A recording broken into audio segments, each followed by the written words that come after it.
Assalamualaikum warahmatullahi wabarakatuh.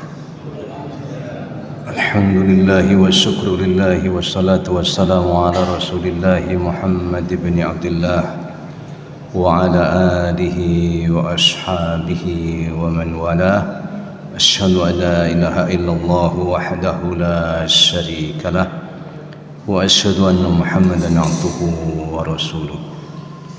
وقال تعالى يا أيها الذين آمنوا اتقوا الله حق تقاته ولا تموتن إلا وأنتم مسلمون يا أيها الذين آمنوا اتقوا الله وقولوا قولا سديدا يصلح لكم أعمالكم ويغفر لكم ذنوبكم ومن يطع الله ورسوله فقد فاز فوزا عظيما أما بعد.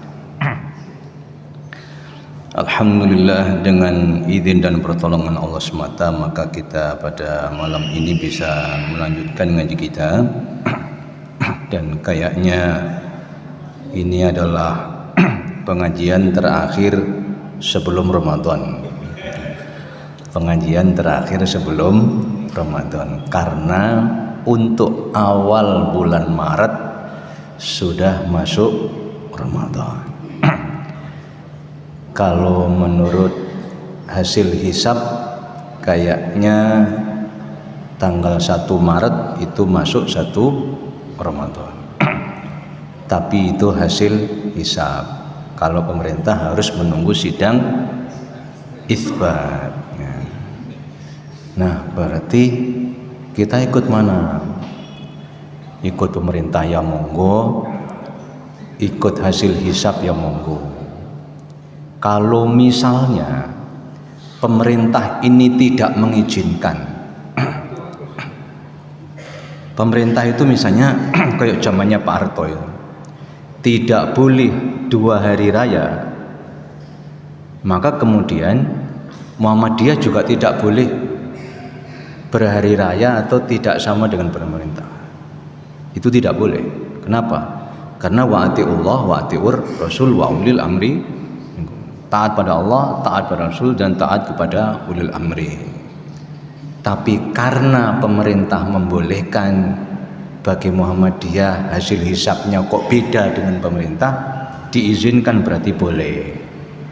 Ya. Kalau tidak diizinkan, ya jangan.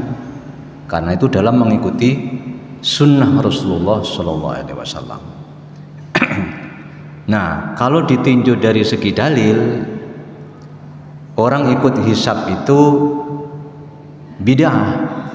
Orang ikut hisab itu bid'ah. Kenapa bid'ah? Bagi penganut ru'yah, bukan ruqyah ya, tapi ru'yah, dari kata ro'a ya roh, kemudian ru'yatan artinya melihat. Dalilnya jelas. Apa Pak? Sumu li ru'yati waftiru li ru'yati. Silakan kalian berpuasa karena melihatnya. Nya itu artinya al-hilalu, karena melihat hilal, atau berhari rayalah karena kalian melihat hilal. Gitu Pak. Maka kemudian orang yang menganut ru'yah ini itu membid'ah-bid'ahkan yang hisab, terutama Muhammadiyah. Gitu. Muhammadiyah bid'ah itu. Bid'ah dhalalatin finnar. Termasuk ketika saya datang ke guru saya dulu waktu kuliah itu, saya datang guru saya. Guru saya ini adalah alumni Madinah, madhabnya Hanabilah. Orang yang bermadhab Hanbali itu namanya Hanabilah. Kalau pengikut madhab Syafi'i namanya Syafi'iyah, gitu ya. Ketika kira-kira hari raya itu kurang 2 hari, saya beserta sahabat ini datang dari Malang menuju Wajak. Terus kemudian ketika habis ngaji, muridnya ini bertanya, Ustaz, nanti kira-kira hari rayanya jatuh hari apa Ustaz? Apa kata guru saya? Loh, kok tanya sekarang? Loh, kenapa tuh Ustaz? Loh itu kan gaib. Loh, gaib. Saya tuh matek, loh kok gaib. Jadi seakan-akan itu hari raya itu bisa enggak bisa iya gitu loh. Gaib. Dan terus Ustaz, ya nunggu hasil ruqyah. Oh gitu ya. Tapi ngene loh ya, kata guru saya yang patok bangkrong karena madhabnya adalah Imam Ahmad bin Hanbal. Tapi orang itu kalau mau meruqyah, itu gak sembarangan ruqyah katanya. Lah terus Ustaz, ya tanya kepada ahli hisabnya dulu. Hah? Batin saya, tanya ahli hisab. Ngapain Ustaz? Ya tanya, posisi hilal ini sekarang berapa derajat gitu. Kalau misalnya -1 derajat, -2 derajat, ya nggak usah berangkat. Mendeli orang jam ya gak ketok hilale, karena masih minus. Oh, dan letak di mana bulan itu akan terbit itu yang ngerti ahli hisab. Di sebelah kanan sini, tengah atau kiri. Terus saya tuh mikir gitu loh Pak. Ya, timbangannya angel-angel ya tak. Hari rayanya kapan hari hisab lah, bingung. Terus mengatakan gini, yang berpaham ruqyah itu adalah wajib ruqyah. Jadi seakan-akan ruqyah itu adalah sebuah ibadah yang mahdhah, wajib yang khusus dan caranya khusus, yaitu harus melihat. Apa benar ya? Katanya Pak, orang yang hisab itu bidah. Kenapa? Karena Rasulullah itu tidak menggunakan hisab. Kok dhisik ya? Apa benar Rasulullah itu tidak menghisab? Menghisab itu artinya menghitung Pak. Menghitung mulai tanggal 1, tanggal 2. Sekarang ini tanggal berapa? Kalau Bapak mengetahui sekarang misalnya tanggal 5 bulan apa? Sya'ban misalnya. Berarti Bapak sudah mulai menghisab mulai tanggal 1. Mulai menghisab itu artinya menghitung. Ya. Terus begini. Rasulullah itu menyuruh ruqyah itu tanggal berapa Pak? Ini Bapak-bapak saya kira tidak tahu. Tapi harus tahu. Kalau menurut perhitungan Rasulullah, perhatikan. Perhitungan itu hisab. Kalau menurut hitungan Rasulullah, tadi siang itu mulai kemarin sore sudah tanggal 29. Itu Rasulullah sudah mulai ragu. Boleh jadi besok itu sudah tanggal 1. Sore ini tanggal 1, kalau tadi siang itu sudah tanggal 29. Karena Rasulullah itu mengatakan begini, inna ummatun ummiyatun la naktub wa la nahsub asy-syahru al-kadar. Kata Rasulullah, kita ini adalah umat yang buta huruf, ummiyah, la naktub wa la nahsub. Kita tidak bisa menulis dan tidak bisa menghisab, katanya. Asy-syahru al-kadar, 1 bulan itu sekian, kata Rasulullah. Tak tak tak, au tak tak. Nah, maka hadisnya ruqyah itu Pak, tolong dicermati. Kata Rasulullah apa? Sumu li ru'yati waftiru li ru'yati. Fa in gumma alaikum, hadisnya wa in ghuyyiba alaikum faqduru lahu. Faqmilul iddata 30. Kata Rasulullah gini, apabila kamu ketika ru'yah ini sore ini gagalnya apa? Hadisnya itu ada fa in hala bainakum wa bainahu sahab, kata Rasulullah, apabila terhalang oleh mendung atau termega sehingga hilal itu tidak kelihatan, kata Rasulullah apa? Perkirakan atau tutukno, genapkan Sya'ban itu usianya 30. Kalau hari ini sore ini apa? Ru'yahnya gagal. Halo Pak ya? Karena dianggap gagal oleh Rasulullah apa? Genapkan Sya'ban umurnya 30. Kalau ru'yahnya bulan Ramadan gagal, genapkan Ramadan itu 30. Terus Pak, saya bertanya, ya, kalau besok itu sudah tanggal 30,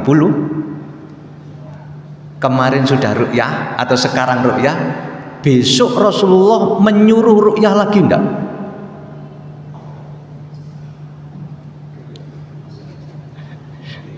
Gak bisa jawab Bapak. Tidak menyuruh Pak. Karena umur bulan sudah 30. Tidak mungkin umur 31. Maka kemudian begitu Sya'ban itu genep 30 hari, Rasulullah sudah tidak menyuruh lagi ru'yah. Terus kemudian kita bertanya, sampean kok gak ru'yah lagi sekarang? Loh enggak. Loh kenapa kok gak ru'yah? Kan sudah 30. 30 berdasarkan apa? Pak, 30 berdasarkan apa? Oh, hisab mana dadakno? Alah bolak-balik hisab. Yo wis mulane sing jenengan ikut ru'yah ya monggo, memang hadisnya begitu. Tapi jangan membid'ahkan yang hisab ya Pak. Gus Bahak saja ketika membahas masalah hisab Pak, beliau itu membenarkan hisab kok Pak. Sampai mengatakan Imam Ghazali saja itu mengatakan bahwa hisab itu tidak bisa ditinggalkan. Ya, karena apa? Sudah jelas, gitu loh Pak.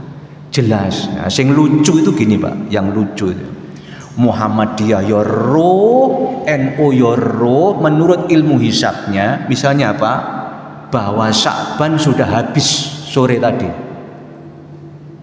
Tapi derajatnya cek cilik Pak. Katakanlah nggak sampai 2, 1, kurang. Akhirnya sing pihak NU tidak mau karena belum sampai 2,5 sekian. Kalau 3 sekian baru mau, gitu ya. Akhirnya apa Pak? Ada suatu saat karena nunggu keputusan pemerintah dan juga hisab yang tidak mau kalau tidak lebih dari 3, itu gini. Ada 1 hari yang terkatung-katung Pak, ikut Sya'ban yoga, ikut Ramadan yoga. Kenapa? Loh padahal wis seru Pak, sudah tahu bahwa sekarang Sya'ban itu sudah habis. Berarti kalau sudah habis muncullah hilal, cuma saking cilike akhirnya gak dinggep, lah repot lah. Akhirnya apa?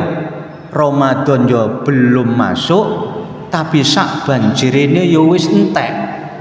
Terus akhirnya tanggal 1 sing cilik iki malah melok endi gitu loh Pak. Ya silakan Ibu.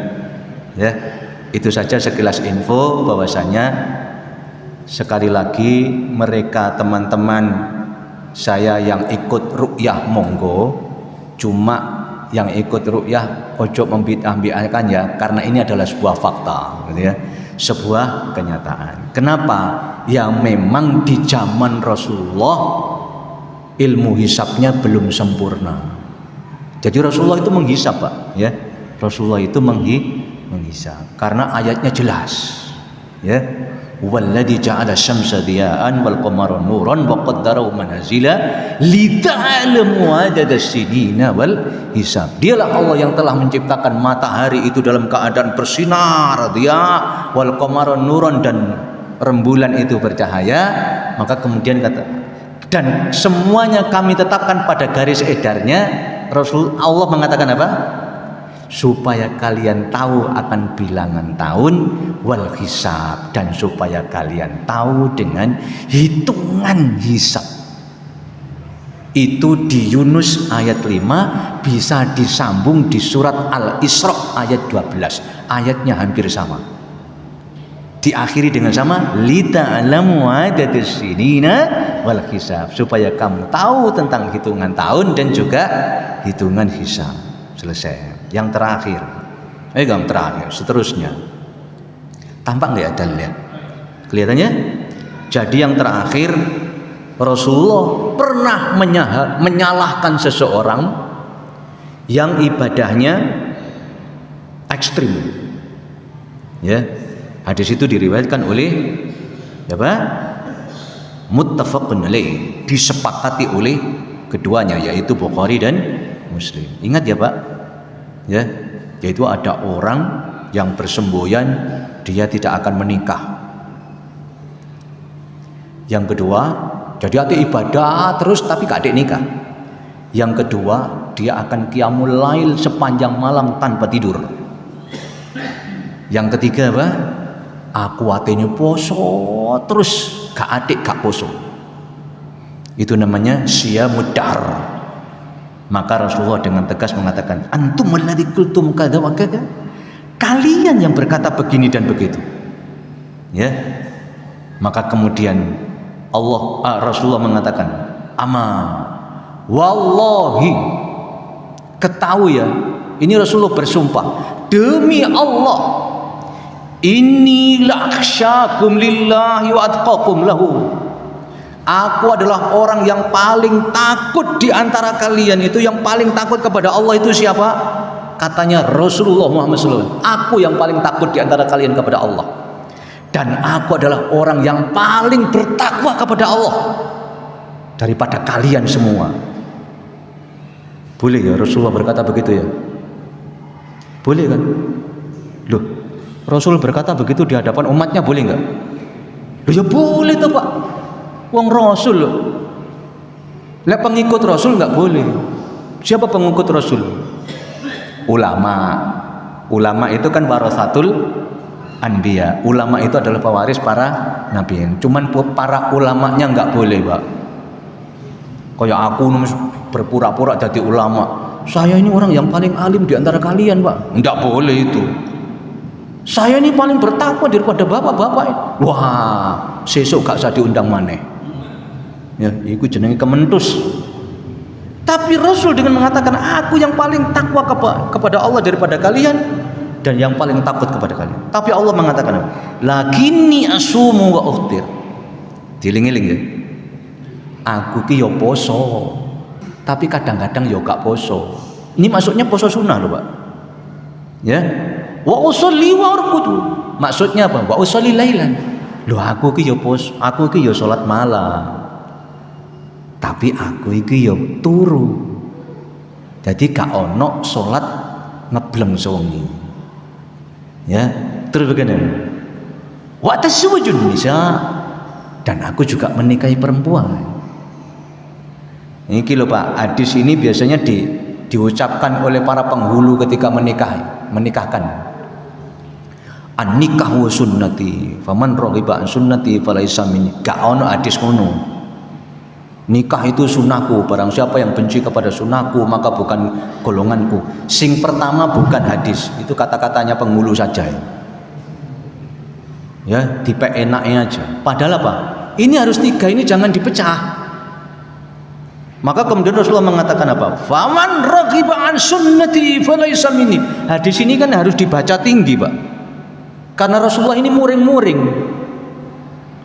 Gitu loh. Rasul itu marah kepada 3 orang itu. Siapa yang benci kepada sunnahku, tidak suka kepada sunnahku, bukan dari golonganku.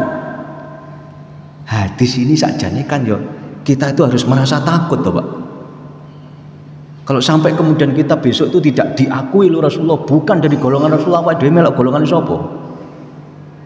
Tapi dengan catatan bahwa kita itu harus ikut sunnah Rasulullah Muhammad sallallahu alaihi wasallam. Nah, sekarang itu kan banyak orang ngaku ahlu sunnah itu, Pak. Tapi lek dikai sunnah gak gelem. Mulai dari lahir perocot sampai mati.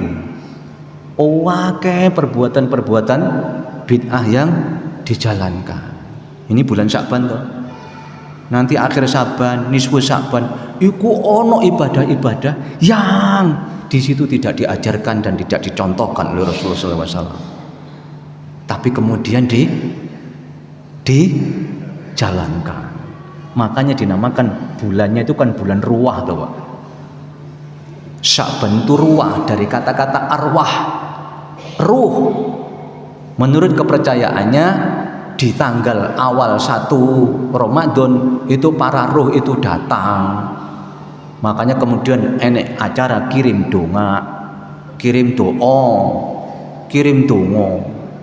Mulai sadurunge maghrib nganti isya. Datangnya dari Pak Jarod ini untuk ibunya yang bernama ini Al-Fatihah. Oh ini dari Pak ini Al-Fatihah. Kita itu terus mikirin ini, gak isi sing ngirim iku lho. Ya. Sing kan itu karena diedarkan toh, Pak. Surat itu surat edaran koyok surat penebusan dosa di zaman Kolo Bendu itu loh. Jadi para pastor itu kan mengirimkan mengedarkan surat penebusan dosa. Bayar itu, Pak. Ini juga bayar. Ini ngerasani nih. Ya, ngerasani tapi fakta gitu. Jadi orang tetangga-tetangga kita itu kayak surat edaran dari siapa, untuk siapa, dan ada yang super penting, Pak, lebih penting daripada itu. Seikhlasnya berapa? Iku sing penting. Ngerti sing dimaksud seikhlasnya? Luwih akeh luwih apik. Ya. Terus kemudian itu kita mengatakan gini loh, Pak. Wong atase ngirim Fatihah wae saumpama lho Pak ini. Memang itu dicontohkan Rasulullah misalnya. Wong atase ngirim Fatihah lho, anak iku mosok gak iso maca ngono. Hah? Wong atase ngirim Fatihah untuk bapak dan ibunya atau mbahnya yang sudah meninggal. Ngono kok titip wong. Masya Allah. Padahal hadisnya apa yang terkenal? Semua amal anak Adam ini akan putus kecuali 3 perkara kan? Sedekah jariyah. Kemudian apa lagi? Waladin salihin. Waladin salihin ini siapa? Waladin salihin jadi haula, yaitu anak soleh yang mendoakan untuk kedua orang tuanya. Lo kok diwakil wong lho, Pak? Bayar nisan.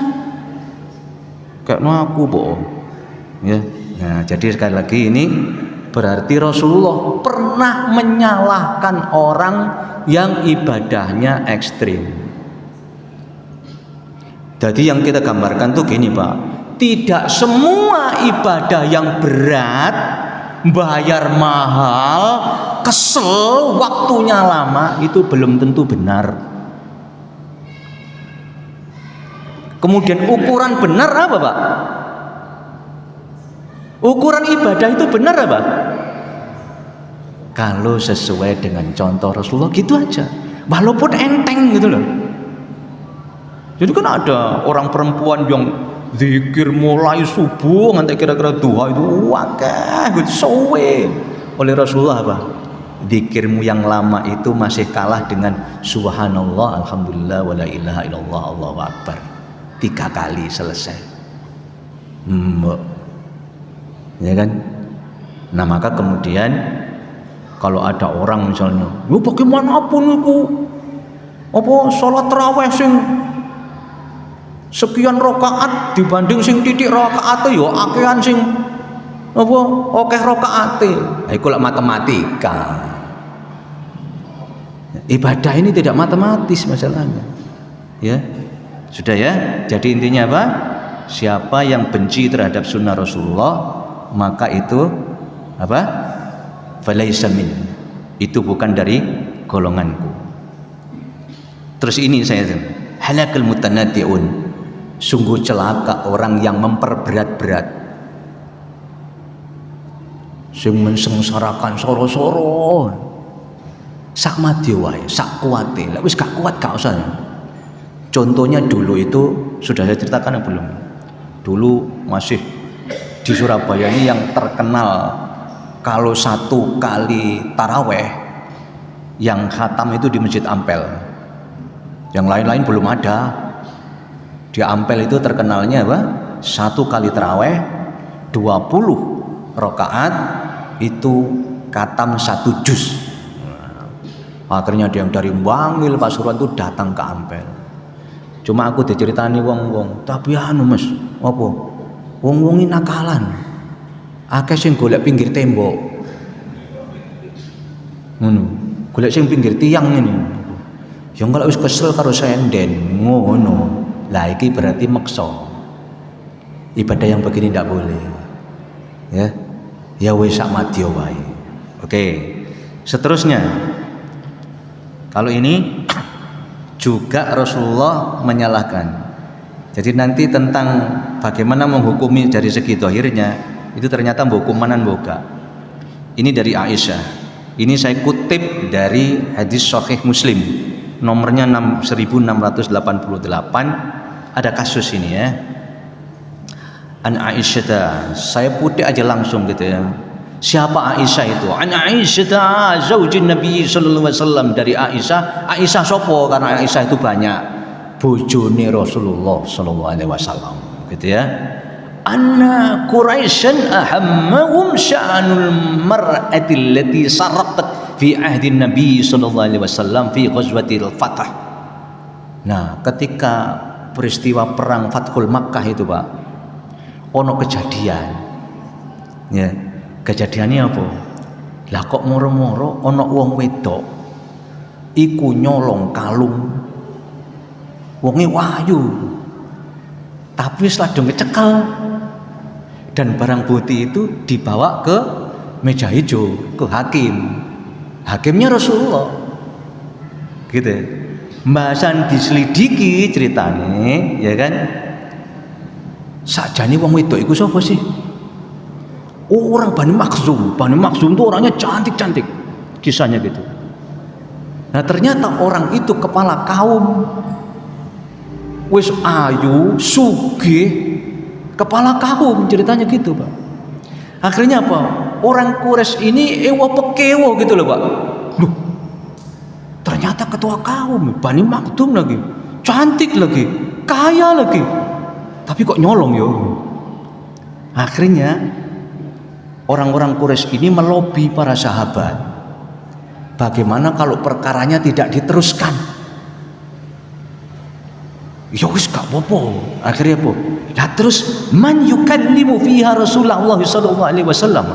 Loh kalau begitu terus apa sing gelem ngelobi Rasulullah? Yang akan bicara kepada Rasulullah siapa? Wa qalu wa man yajtari'u alaihi illa Usamah ibnu Zaid. Tidak ada orang yang berani melobi Rasulullah kecuali Usamah bin Zaid. Ya, Usamah itu cucunya Rasulullah. Tapi dari anak angkat. Anak angkat Rasulullah itu namanya Zaid. Zaid bin Harithah. Dulu adalah budaknya Khadijah. Setelah Khadijah itu menikah dengan Rasulullah, oleh Khadijah budaknya ini hadiahkan kepada Rasulullah. Oleh Rasulullah dimerdekakan. Gak dimerdekakan tok, Pak. Ya kan? Dia itu diangkat menjadi anak angkat. Saking baiknya Rasulullah, cintanya kepada Zaid itu sampai ada ayat yang turun akhirnya dalam surat Al-Ahzab ayat 4 itu. Ya. Atau mengatakan ma ja'al lirajulin min qalbayni fi jawfi.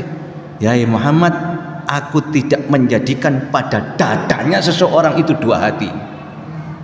Goro-goro Rasulullah itu mengatakan Zaid itu ibnu Muhammad. Padahal Zaid namanya siapa? Bin Harithah. Saking cintanya Rasulullah pada Zaid, itu oleh Rasulullah dikatakan apa? Zaid itu anaknya Muhammad. Ambil Allah nggak boleh. Ya, udah udi abaihim Muhammad. Iku ngono dudu anakmu. Panggillah dengan nama bapaknya. Kalau ndak tahu bapaknya, panggillah saudara seiman. Kalau ndak ngerti saudara iman, panggillah mantan budakmu. Gitu saja, wahai Muhammad. Masya Allah, betapa hebatnya Rasulullah itu menyintai seseorang. Akhirnya kemudian Zaid nanti punya anak, namanya Usamah. Makanya Usamah ini bin Zaid gitu. Lah Rasulullah itu dikatakan hibbu Rasulillah sallallahu alaihi wasallam. Rasulullah itu sangat cinta kepada cucunya anak angkat itu. Kaya apa Rasulullah itu? Ya, maka kemudian fa'tiya biha Rasulullah sallallahu alaihi wasallam. Faqallamahu fiha Usamah bin bin Zaid. Nah, kemudian ceritanya ketika sholat asar itu ya, Zaid itu, Usamah itu ngomong-ngomong dengan Rasulullah, disaksikan dengan orang-orang Quraisy dan juga sahabat Ansor. Ini lobis namanya, melobi. Ya, intinya apa? Bahwa perkara pencurian ini tidak jadi diteruskan Karena yang mencuri orang terhormat, orang kaya, orang sugih, ya, orang cantik punya kehormatan, punya jabatan. Gitu ceritanya. Maka diceritakan fatalawwana wajhu Rasulullah sallallahu alaihi wasallam. Dengan serta merta ketika Usama itu ngomong di dekat kuping Rasulullah itu, tahu-tahu Rasulullah fatalawwana wajhu. Wajah Rasulullah itu berubah. Warnanya berubah. Yang tadinya api murmur wabang wajah Rasulullah, menunjukkan Rasulullah itu marah, ya, dengan mengucapkan begini, atasfa bi haddin min hududillah. Loh, apakah kamu akan minta keringanan dari hukum-hukum Allah? Kamu minta syafaat dariku dengan hukum-hukum Allah ini? Faqala lahu Usamah, maka Usama itu tawakut, Pak, berkata kepada Rasul, istaghfirli ya Rasulullah sallallahu alaihi wasallam. Ya Rasulullah, ampuni saya ya Rasul, mintakan ampun untuk saya ya Rasulullah. Masya Allah. Akhirnya apa? Falamma kana ala ayyisu, begitu itu sudah menjelang senja, maka dikatakan kama Rasulullah sallallahu alaihi wasallam fatahtaba. Rasulullah kemudian naik di atas mimbar khutbah, Pak. Tapi khutbah iki tok gara-gara Usama ini. Apa katanya? Kemudian Rasulullah fa'athna alaihi bima, ya, bima huwa ahlu. Rasulullah kemudian memuji Allah, alhamdulillah, dan seterusnya. Kemudian amma ba'd, Rasulullah kemudian seterusnya, wa inna ma ahlakal ladina min qablikum annahum kanu idza syaraqa fihimus syarif tarakuhu wa idza syaraqa fihimud dhaif aqamu alaihi al-hadd, katanya. Ketahuilah hai manusia, bahwasanya kehancuran umat-umat sebelum kalian ini apabila di antara mereka dulu, ini ceritain Rasulullah, kalau yang mencuri itu adalah orang-orang yang lemah, diadili itu orang yang lemah itu. Tetapi kalau yang mencuri atau melakukan kejahatan itu adalah orang-orang yang punya apa? Dikatakan orang-orang yang mulia, ditinggalkan begitu saja. Jadi kalau yang mencuri itu orang elit, maka dibiarkan. Tapi kalau yang mencuri itu orang alit, maka dihukum. Kata Rasulullah, wa inni walladhi nafsi biadi, dan demi jiwaku yang ada di tangannya, kata Rasulullah, law anna Fatimata. Nah ini, Pak, kalau disebut nama seseorang itu yang penting belakangnya. Kalau seandainya Fatimah sopo binta Muhammadin, yaitu anak perempuan Muhammad sallallahu alaihi wasallam, sarakat laqata'tu yadah. Kalau seandainya Fatimah anaknya Muhammad, yaitu anakku sendiri, itu mencuri, aku potong tangannya. Masya Allah. Jadi goro-goro Usama jadi kacau tadi. Kan ada namanya mie kacauan. Kacau itu artinya dijadikan umpan, Pak. Dijadikan umpan. Rasulullah marah sampai sumpah, ya, dan diberitahu hancurnya umat-umat yang dahulu itu apa? Kalau yang mencuri itu adalah orang-orang ningrat, orang-orang elit, tidak dihukum, tidak diadili, tidak diproses. Tapi begitu yang mencuri itu adalah orang-orang dhaif, orang-orang lemah, orang-orang miskin yang tidak punya daya, hadda alaih, maka orangnya dihukum. Iku biyen ciri Rasulullah. Ya, iku biyen ciri Rasulullah. Saiki apa yang ngono?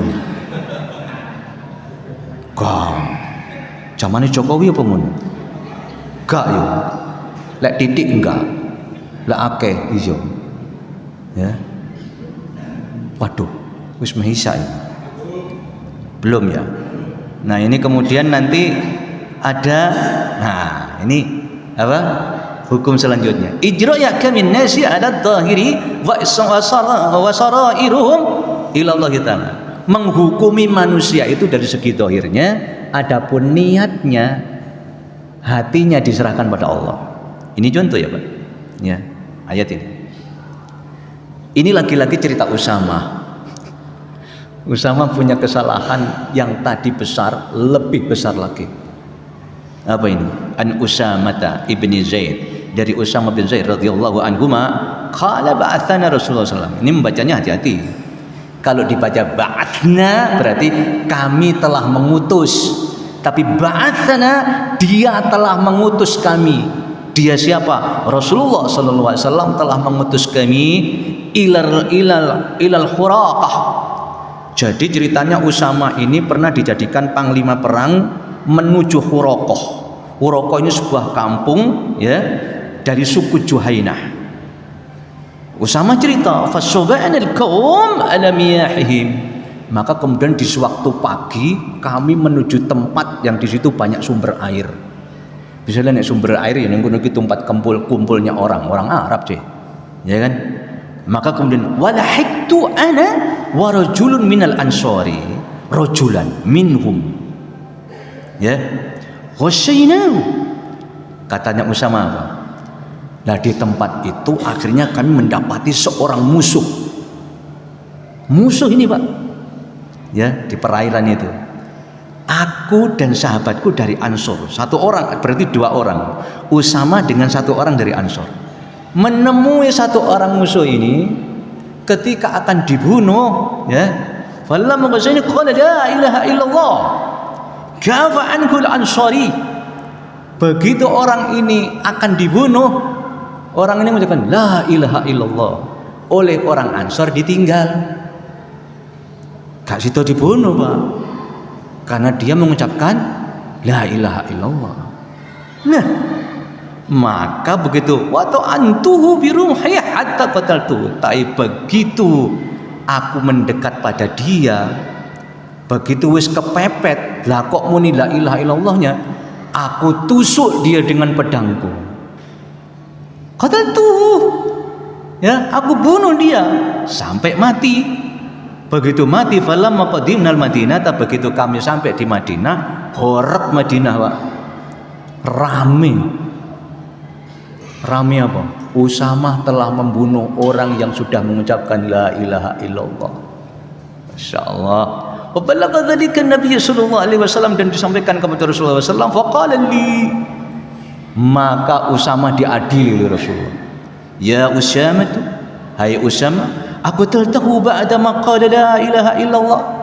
Hai Usama, kamu telah membunuh orang yang sudah mengucapkan la ilaha illallah. Qultu, aku berkata, kata Usama, ya Rasulullah, innama kana muta'awwidan. Orang itu berkata begitu kan hanya dalam rangka berlindung saja ya Rasulullah. Rasul tanya lagi, aqatal tahu ba'da ma qala la ilaha illallah. Apakah kamu membunuh dia karena berkata la ilaha illallah ya Usama? Fama zala yukarriruha alayya hatta tamannaitu inni lam akun aslamtu qabla dhalikal yawm. Itu diulang-ulang. Aqatalta nasan man qala la ilaha illallah ya Usama. Kamu telah membunuh orang yang sudah mengucapkan la ilaha illallah ya Usama. Diulang. Usama nangis ceritanya. Aku berharap saat itu aku belum Islam aku. Karena kalau belum Islam kemudian masuk Islam kan dosanya hilang semua. Aku membayangkan kalau seandainya saat itu aku baru Islam. Akhirnya apa? Ada begini, ketika mengucapkan apa, bahwasanya innama qala khaufan min silah. Ya Rasulullah, dia berkata begitu itu kan karena dia takut dengan pedangku ini. Rasul mengatakan, afala syaqaqta an qalbihi hatta ta'lama aqala am la. Hai Usama, kalau kamu ngerti niatnya seseorang, kenapa tidak kau bedah dadanya orang itu? Tidak kau belah dadanya sehingga kamu mengerti niatnya orang, apakah dia benar berkata begitu atau tidak. Masya Allah. Itulah ceritanya Rasulullah juga pernah menyalahkan sahabat yang sangat dicintai karena melakukan kesalahan dalam masalah pembunuhan. Padahal cucunya loh Pak, dan dengan hibbulillah, orang yang sangat dicintai loh. Tapi urusan hukum seakan-akan nggak ada masalah cinta, nggak ada masalah nepotisme. Inilah Rasulullah Sallallahu Alaihi Wasallam sebagai Rasul, kepala umat, dan sebagai hakim. Artinya apa? Lah kowe mosok ero ta wong iku ngomong niatnya begini. Usama saja salah, Pak. Karena membunuh orang setelah mengucapkan la ilaha illallah. Nah, kalau ada orang sudah la ilaha illallah terus rajin sholat padahal sebelumnya itu ahli maksiat, ya kita terima, Pak. Kita sekarang tambah saudara. Apalagi Ramadan misalnya.